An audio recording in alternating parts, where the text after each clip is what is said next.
नमस्कार, बुलेटिन में आपका स्वागत है। आपके साथ मैं दीपेश बरगले। चलिए खबरों की शुरुआत करते हैं। बड़ी खबर उज्जैन से। कांग्रेस के प्रदर्शन में मोदी मोदी की गूंज सुनाई दी है। कांग्रेस के प्रदर्शन के दौरान मोदी मोदी के नारे लगे हैं। पेट्रोल डीजल की बढ़ती कीमतों के खिलाफ कांग्रेस ने प्रदर्शन किया था। प्रदर्शन के दौरान रैली में मोदी समर्थक पहुंच गया और मोदी मोदी के नारे यहां पर लगने शुरू हो गए।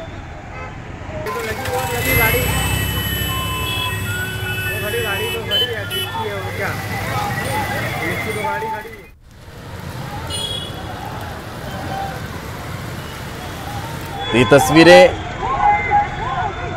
आप देख रहे हैं प्रदर्शन की, और इस प्रदर्शन के बीच कांग्रेस के द्वारा प्रदर्शन किया जा रहा था, लेकिन यहां मोदी समर्थक पहुंच गए और मोदी मोदी के नारे लगाते हुए नजर आए। इसके बाद फिर कार्यकर्ताओं ने उन्हें वहां से खदेड़ दिया।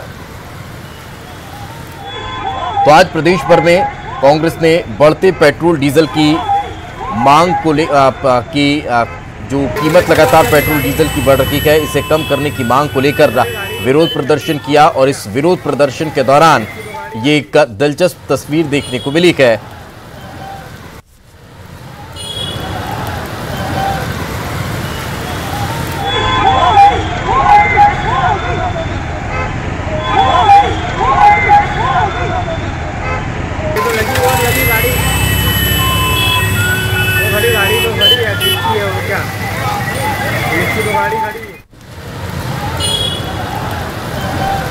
ये तस्वीर देखिए, पुतला दहन चल रहा था, विरोध जताया जा रहा था, नारे लगाए जा रहे थे, पेट्रोल डीजल के बढ़ते दामों को कम करने की मांग की जा रही थी। और इन सब के बीच एक मोदी भक्त कह लीजिए, कार्यकर्ता कह लीजिए, मोदी समर्थक कह लीजिए, जो आप समझते हैं वो वहां पर पहुंच गया और मोदी मोदी के नारे लगाने लगा। लेकिन एक कार्यकर्ता ने ही, एक समर्थक ने ही यहाँ पर रंग में भंग मिलाने का काम कर दिया। और ज्यादा जानकारी के साथ हमारे सहयोगी आनंद हमारे साथ जुड़ चुके हैं। आनंद, कौन थे ये महाशय?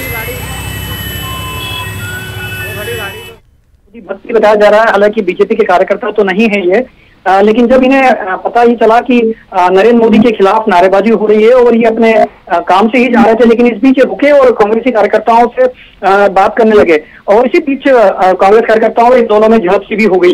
वीडियो में भी साफ दिखाई दे रहा है कि किस तरह कांग्रेस कार्यकर्ता इस जो है युवक को वहां से अपने जो कार्यक्रम जो इनका था, वो प्रदर्शन था, वो प्रदर्शन से उसको भगाते हुए नजर आ रहे हैं। तो फिलहाल दीपेश जो है, जो कांग्रेस का जो प्रदर्शन था वो बीजेपी सरकार के खिलाफ था, लेकिन जिस तरह से मोदी भक्त एक बीच में आके उनके पूरे कार्यक्रम में अड़चन डालता हुआ दिखाई दिया है। बिल्कुल, तो काफी दिलेरी का काम यहाँ पर किया गया, क्योंकि प्रदर्शन चल रहा था, कांग्रेस का कार्यकर्ताओं का हुजूम था और जोश हाई रहता है। लेकिन इस दौरान अगर इस तरह से मोदी मोदी के नारे लगाते हुए नजर दिया है। बहुत बहुत शुक्रिया आनंद इस तमाम जानकारी।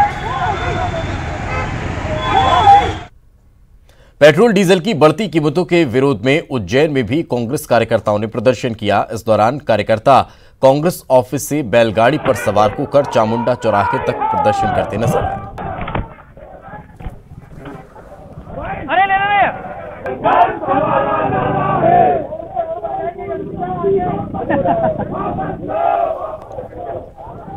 आप देखोगे आजाद भारत के इतिहास में पहली बार डीजल पेट्रोल का रेट इतना बढ़ गया, जबकि अंतर्राष्ट्रीय बाजार में क्रूड ऑयल का कीमत 40 रुपए प्रति बैरल हिसाब से पेट्रोल डीजल भारत देश की जनता और मध्य प्रदेश की जनता को 35 से 40 रुपए प्रति लीटर मिलना चाहिए। कैबिनेट विस्तार को लेकर सीएम शिवराज सिंह चौहान ने बड़ा बयान दिया है। जल्द कैबिनेट का विस्तार होगा। विस्तार के हर पहलू पर चर्चा हुई है। दिल्ली में चर्चा होनी है। दिल्ली में चर्चा के बाद कैबिनेट विस्तार जल्द कर दिया जाएगा, ये कहना है मुख्यमंत्री शिवराज सिंह चौहान का। बैठक हुई, प्रदेश अध्यक्ष, संगठन महामंत्री, हम लोग सब थे, और एक प्रमुख विषय है मंत्रिमंडल का विस्तार। शीघ्र ही मंत्रिमंडल का विस्तार होने वाला है। विस्तार के सब पहलुओं पर हमने विस्तृत चर्चा की है। दिल्ली में चर्चा होनी है और उसके बाद बहुत जल्दी मंत्रिमंडल का गठन होगा। उसके सभी पहलुओं पर हम लोगों ने चर्चा की है। मंत्रिमंडल विस्तार पर बीजेपी प्रदेश अध्यक्ष ने न्यूज 18 से एक्सक्लूसिव बातचीत की है और कहा है जल्द प्रदेश में मंत्रिमंडल का विस्तार होगा। आज बैठक में सभी पहलुओं पर चर्चा की गई है। मंत्रिमंडल में हर वर्ग और क्षेत्र का प्रतिनिधित्व देखने को मिलेगा। सीएम शिवराज और संगठन महामंत्री सुहास भगत के साथ प्रदेश अध्यक्ष की महत्वपूर्ण बैठक हुई है। जल्द ही मंत्रिमंडल का विस्तार होगा। मुख्यमंत्री शिवराज सिंह चौहान और बीजेपी के प्रदेश अध्यक्ष वीडी शर्मा के बीच एक महत्वपूर्ण बैठक हुई है। हमारे साथ खुद प्रदेश अध्यक्ष वीडी शर्मा जी हैं। वीडी शर्मा जी, क्या माना जाए, कब तक मंत्रिमंडल का विस्तार हो जाएगा? देखिए, मंत्रिमंडल का विस्तार अपेक्षित है और जल्दी ही मध्य प्रदेश के मंत्रिमंडल का विस्तार माननीय मुख्यमंत्री जी करेंगे। उस पर जो व्यापक चर्चा है वो लगभग हुई है और मुझे लगता है कि जल्दी ही मंत्रिमंडल का विस्तार होगा। एक बात ये भी सामने आ रही कि हर समीकरण को बैठाया जाएगा, जातिगत समीकरण हो, क्षेत्रीय समीकरण हो, तो क्या कुछ तैयारी है, किस तरीके से सामंजस्य बनाने की होगी कि पूरे प्रदेश का जो नेतृत्व है वो हो सके? भारतीय जनता पार्टी हमेशा से ये विचार करती आई है कि सर्वस्पर्शी, सर्वव्यापी, चाहे वो क्षेत्र हो, चाहे वो अन्य समाज वर्ग के लोग हों, हर चीजों में इसका ध्यान रखने का प्रयास भारतीय जनता पार्टी करती है। और मंत्रिमंडल में भी आज से नहीं, जब भी भारतीय जनता पार्टी इस प्रकार की भूमिका लेती है तो इसमें कहीं न कहीं वो जाती ही है कि हर समाज वर्ग का प्रतिनिधित्व हो। सिंधिया समर्थक जो लोग आए थे, क्योंकि उनमें 6 ऐसे भी लोग हैं जो मंत्री थे, उन्होंने इस्तीफे दिए थे, तो 2 लोग मैंने देखा है कि सभी ने देखा है कि 2 लोग शामिल हो चुके हैं। बाकी लोगों को शामिल करने की क्या तैयारी है, क्योंकि अब आपके सामने उपचुनाव की भी रणनीति है कहीं ना कहीं? देखिए, भारतीय जनता पार्टी के केंद्रीय नेतृत्व के साथ मिलकर के हमारे माननीय मुख्यमंत्री इस दिशा में कि क्या आज की आवश्यकता है, और सभी जो लोग हैं, अब कोई किसी का समर्थक नहीं है, वो भारतीय जनता पार्टी के सब कार्यकर्ता हैं। इसलिए किसको क्या जिम्मेदारी मिलनी चाहिए और केंद्रीय नेतृत्व के साथ बात करके मुझे ऐसा लगता है कि जल्दी ही इस दिशा में निर्णय करते हुए मंत्रिमंडल का विस्तार होगा। दिल्ली दौरा कब अनुमानित माना जाए, क्योंकि ये कहा जा रहा है कि वो कुछ भी हो सकता है, जैसे भी तय होगा, दिल्ली जाना भी हो सकता है, बाकी बातचीत होकर के, लेकिन केंद्रीय नेतृत्व के सहमति के आधार पर बात करते हुए ये निर्णय जल्दी ही होगा। तो ये है वीडी शर्मा, बीजेपी के प्रदेश अध्यक्ष हैं। उनका कहना है कि जल्द ही मंत्रिमंडल का जो विस्तार है वो किया जाएगा और आज मंथन भी हुआ है, केंद्रीय नेतृत्व से भी चर्चा बाकी है और उसके बाद जो विस्तार है वो कर दिया जाएगा। कैमरामैन संजय नामदेव के साथ शरद श्रीवास्तव, न्यूज 18 भोपाल। आगे बढ़ते हैं। खबर जबलपुर से। पूर्व मंत्री लखन घनघोरिया का बयान सामने आया है। मंत्रिमंडल विस्तार पर उन्होंने निशाना साधा है। बीजेपी अल्पमत में है, अल्प समय और अल्प मंत्रिमंडल की सरकार है। जिस दिन मंत्रिमंडल बना उस दिन सरकार की विदाई तय है। राज्यसभा में हुई क्रॉस वोटिंग ने दिखा दिया है कि आखिर किस तरह से संतुष्ट है। बेईमानी से खतियाई सत्ता कभी स्थिर नहीं होती, ये उनका कहना है। बीजेपी अल्प समय की, अल्प मत की और अल्प मंत्रिमंडल की सरकार है। जिस दिन ये मंत्रिमंडल बना लेंगे उस दिन इनकी विदाई तय हो जाएगी। मुरैना में उपचुनाव से पहले बीजेपी में विरोध के स्वर फूटने लगे हैं। दिमनी विधानसभा सीट से बीजेपी के संभावित प्रत्याशी गिरिराज दंडौतिया का कार्यकर्ताओं ने विरोध किया है। दरअसल कांग्रेस से बीजेपी में शामिल हुए गिरिराज दंडौतिया दतिखरा गांव में उपचुनाव की तैयारियों को लेकर कार्यकर्ताओं की बैठक ले रहे थे। इस दौरान एक कार्यकर्ता के विरोध के बाद हंगामा हो गया। बाद में समझाने के बाद हंगामा खत्म होता नजर आया।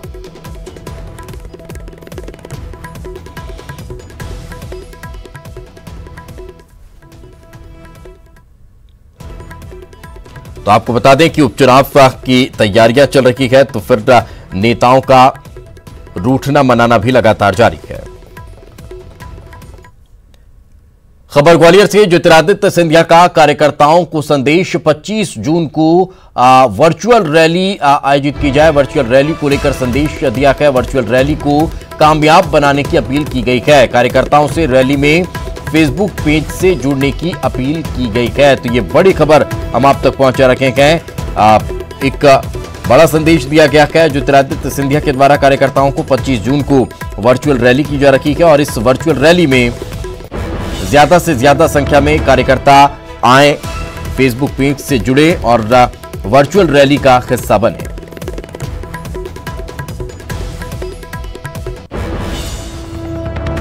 भाई और बहनों, सादर नमस्कार। जैसे कि आप सब जानते ही हैं कि आदरणीय प्रधानमंत्री नरेंद्र मोदी जी की सरकार का 1 वर्ष पूर्ण होने का अवसर पर भारतीय जनता पार्टी द्वारा पूरे देश में बड़ी बड़ी वर्चुअल रैली का आयोजन किया जा रहा है। इसी क्रम में 25 जून को दोपहर 3 बजे मध्य प्रदेश की वर्चुअल रैली को राष्ट्रीय अध्यक्ष आदरणीय श्री जेपी नड्डा जी संबोधित करेंगे। इस रैली को बीजेपी फॉर एमपी के फेसबुक पेज और यूट्यूब पर लाइव चलाया जाएगा। आप सभी अपने अपने फेसबुक पर इस रैली को शेयर करें और इस रैली में शामिल हों। आइए हम सब बड़ी संख्या में जुड़कर इसे सफल बनाएं। जबलपुर में जल संसाधन विभाग से सेवानिवृत्त हुए कार्यपालक अभियंता कोदू प्रसाद तिवारी की आय से अधिक संपत्ति को ईओडब्ल्यू ने कुर्क कर दिया है। 2018 में शिकायत मिलने के बाद ईओडब्ल्यू द्वारा भ्रष्टाचार अधिनियम के अंतर्गत एक मुकदमा दर्ज किया गया था। शिकायत के बाद लगातार रिटायर्ड कार्यपालक अभियंता की संपत्ति की जांच की जा रही थी, जो करीब 30 करोड़ के आसपास अब तक सामने आ चुकी है। अमेंडमेंट एक्ट और करप्शन एक्ट की प्रावधानों के तहत इसमें जो आय से जो ब्लैक मनी है जो उसको अटैच करने के लिए हमने न्यायालय से निवेदन करके वारंट प्राप्त किया और वारंट की तामीली आज हमने इसको टीम भेज के सतना और जबलपुर के ठिकानों पे की और जिसमें पेट्रोल पंप को हमने इसमें संचालन उसका बंद कराया है, उसको नोटिस तामील किया है और जो इनकी प्रॉपर्टी है 37 से अधिक उनको फ्यूचर में इनकी रजिस्ट्रियाँ ना हो उसके लिए हमने माननीय कलेक्टर और संबंधित एजेंसीज को इसमें न्यायालय के आदेश की तामीली कराई है और इनके सभी लॉकर्स खोले जा रहे हैं और संबंधित जो गोल्ड ज्वेलरीज है वो उसमें अटैच करके उसमें सुपुर्द की जा रही हैं और इसके अलावा गाड़ियाँ जो इनके वाहन है वो भी सीज करके संबंधित थाने में खड़े कराएंगे। नारायणपुर के अबुझमाड़ में सुरक्षा बलों को बड़ी कामयाबी मिली है। जवानों ने नक्सलियों का कैंप ध्वस्त कर दिया है और मौके से भारी मात्रा में गोला बारूद, रॉकेट लॉन्चर और आईईडी बम बरामद किए गए हैं। जवानों ने ये कार्रवाई घट्टिकाल डेंगल पट्टी के जंगलों में की है, जहां पर नक्सलियों ने अपना कैंप बना रखा था। डीआरजी और एसटीएफ की संयुक्त कार्रवाई में जवानों को ये कामयाबी मिली है।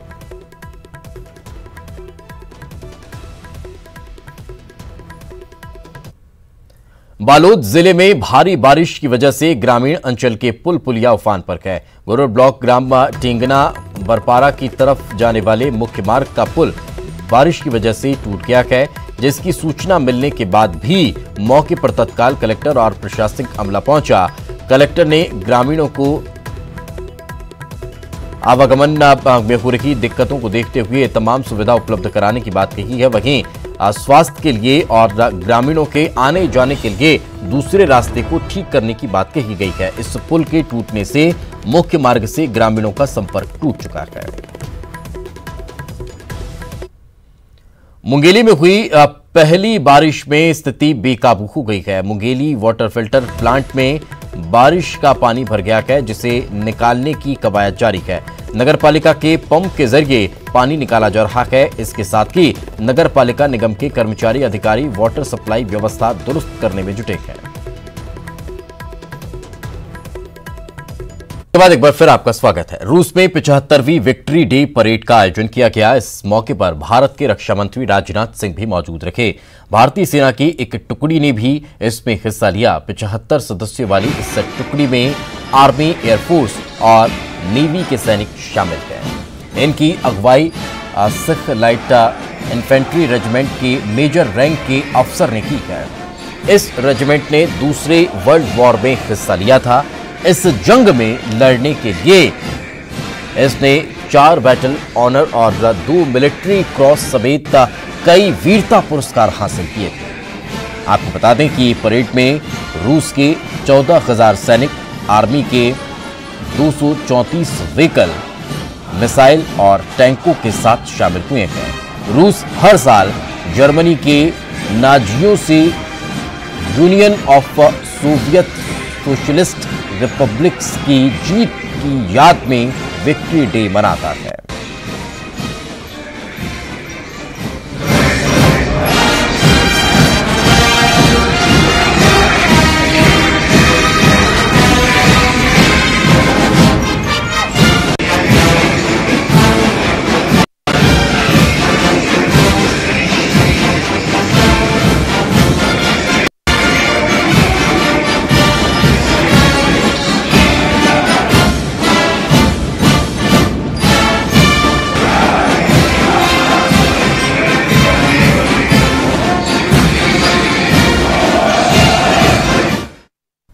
चीन सीमा विवाद पर हमलावर कांग्रेस को बीजेपी ने उसी की भाषा में जवाब दिया है और इस मुद्दे पर उसके रवैये पर सवाल उठाए गए। बीजेपी अध्यक्ष ने साफ साफ कहा कि यह समय एकजुट होने का है, न कि अपने वंश को रिलॉन्च करने का।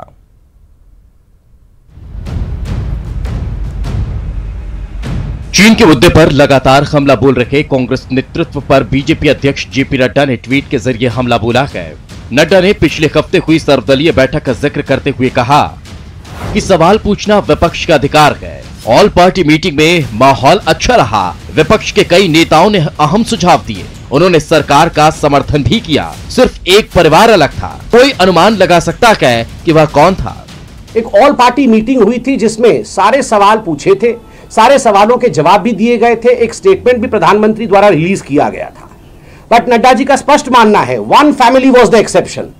एकमात्र ऐसा परिवार था, एक ही ऐसा परिवार था पूरे राजनीतिक पटल में जो एक्सेप्शन था और जिन्होंने ना तो प्रश्न उचित ढंग से रखा और ना ही उत्तर से वो किसी प्रकार सेटिस्फाई हो पाए। और आज भी they are trying to spread canards, आज भी वो भ्रम की स्थिति को पैदा कर रहे हैं। एक दूसरे ट्वीट पे नड्डा ने गांधी परिवार पर हमला बोलते हुए कहा, एक परिवार की गलती के कारण हमने हजारों स्क्वायर किलोमीटर की जमीन गंवा दी। सियाचिन का ग्लेशियर भी लगभग चला गया था। कोई आश्चर्य नहीं है कि भारत ने उन्हें क्यों खारिज कर दिया। सरकार अपना जमीन में सिर घुसाकर बैठी हुई है और विपक्ष के ऊपर आप यह आरोप लगाते हैं कि हम फौज का मनोबल काम कर रहे हैं। अगर भारत की भूमि चीन ने हथियाई है तो उसके लिए कौन जिम्मेवार है? किसकी जिम्मेवारी बनती है? मां बेटे ने, नेहरू गांधी वाड्रा परिवार ने यह तय कर लिया था कि सियाचिन की भूमि भी पाकिस्तान को दे दी जाए, किंतु आर्मी ने इंटरवीन किया, आर्मी ने गुहार लगाई, आर्मी ने इस पे ऑब्जेक्शन दिया और आर्मी के जनरल का नाम भी यहां मौजूद है, आर्मी चीफ जनरल जे सिंह। उनके कहने के पश्चात इस डील को स्क्रैप किया गया। उल्टी लटक गई थी कांग्रेस पार्टी की जमीन देना है। यह महानता है आर्मी की, यह महानता है आर्मी की कि आर्मी ने हमारे जमीन को बचाया। पहले की कांग्रेस सरकारों की चीन नीति को कटघरे में खड़ा करते हुए बीजेपी अध्यक्ष ने कहा कि एक खारिज और बेदखल राजवंश पूरे विपक्ष के बराबर नहीं हो सकता। एक राजवंश के हित पूरे देश के हित नहीं हो सकते। यह समय एकजुट होने का है। संतान को रिलॉन्च करने के लिए इंतजार किया जा सकता है। बता दें कि कांग्रेस अध्यक्ष सोनिया गांधी और कांग्रेस नेता राहुल गांधी लगातार चीन सीमा विवाद मामले में सरकार के कदम पर सवाल उठा रहे हैं और इसे लेकर पीएम मोदी पर सरेंडर करने का तंज भी कस चुके हैं। अब बीजेपी भी पलटवार कर रही है और कांग्रेस को उसी की भाषा में जवाब देने की कोशिश की जा रही है। Bureau report, news 18 network. CM Shivraj Singh Chouhan ने राहुल गांधी पर हमला बोला है। राहुल गांधी जैसे लोग घटिया स्तर की राजनीति कर रहे हैं। घटिया शब्द भी इनके लिए छोटा है। सेना का मनोबल गिराने वाली मानसिकता, विरोधियों को ताकत देने वाली मानसिकता, देश मोदी जी पर विश्वास करता है। राहुल बाबा, सूरज पर थूकोगे तो थूक तुम्हारे मुंह पर आएगा। जैसे लोग घटिया स्तर की राजनीति कर रहे हैं। घटिया शब्द भी छोटा पड़ जाता है। ऐसी मानसिकता जो देश की सेनाओं का मनोबल गिराए, जो हमारे विरोधियों को ताकत दे,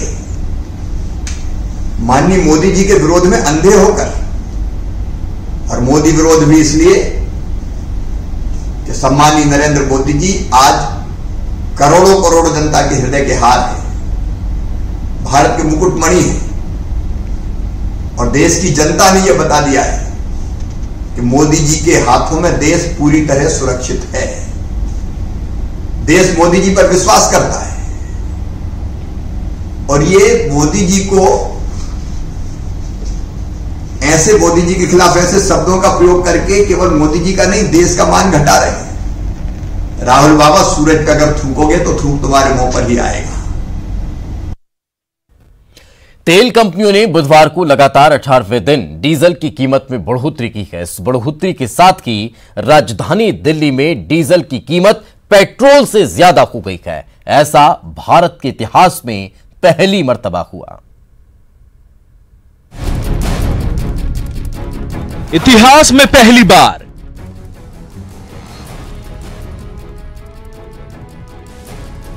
कीमत में पेट्रोल की हार।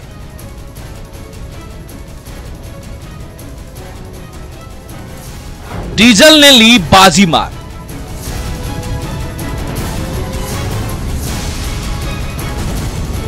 महंगाई को लेकर हाहाकार। इतिहास में पहली बार ऐसा हुआ है कि पेट्रोल से महंगा डीजल हो गया है। महंगाई ऐसी बढ़ती चली जा रही है कि पब्लिक के कंट्रोल के बाहर है। और हर चीज पे ही फर्क पड़ता है, घर की सब चीजों पे आता है, उनसे ट्रक वगैरह से, तो हर चीज पे ही फर्क पड़ता है इस चीज का। ये एक सीधा सा मैसेज है कि आने वाले समय में सभी चीजें महंगी हो जाएंगी। 18 दिनों से चल रही कीमत की दौड़ में आखिरकार पेट्रोल की हार हुई है। देश के इतिहास में पहली बार डीजल ने इस रेस को जीत लिया है। अब दिल्ली में पेट्रोल की कीमत 79 रुपए 76 पैसे है, जबकि डीजल की कीमत 79 रुपए 40 पैसे से बढ़कर 79 रुपए 88 पैसे प्रति लीटर हो गई है। देश में पेट्रोल डीजल के दाम 7 जून से लगातार बढ़ रहे हैं। इन 18 दिनों में दिल्ली में पेट्रोल 8 रुपए 50 पैसे और डीजल 10 रुपए 48 पैसे महंगा हो चुका है। हालांकि दिल्ली के अलावा देश के बाकी हिस्से में अब भी पेट्रोल की कीमत ही ज्यादा है। मुंबई में पेट्रोल की कीमत 86 रुपए 54 पैसे प्रति लीटर है, जबकि डीजल की कीमत 78 रुपए 22 पैसे है।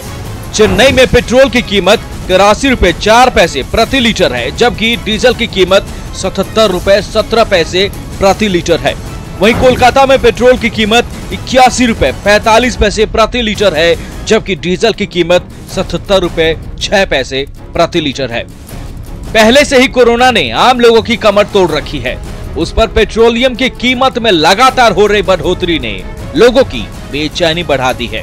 भाई ये महंगाई को रोको, लॉकडाउन ने तो पहले ही मार रखा है, ऊपर से पेट्रोल डीजल ने भी मार दिया कि हर चीज के रेट बढ़ जाएंगे, उसके अंदर फिर क्या करेंगे हम। वैसी सैलरी आधी मिल रही है, मेट्रो बंद है, ऑफिस जाने की प्रॉब्लम है।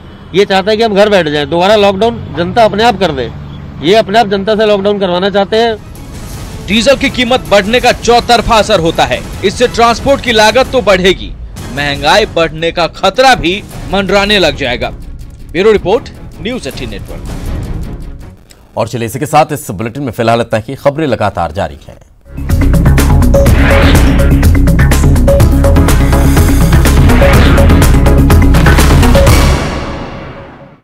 इस न्यूज हेडलाइंस के प्रायोजक सच्ची सहेली।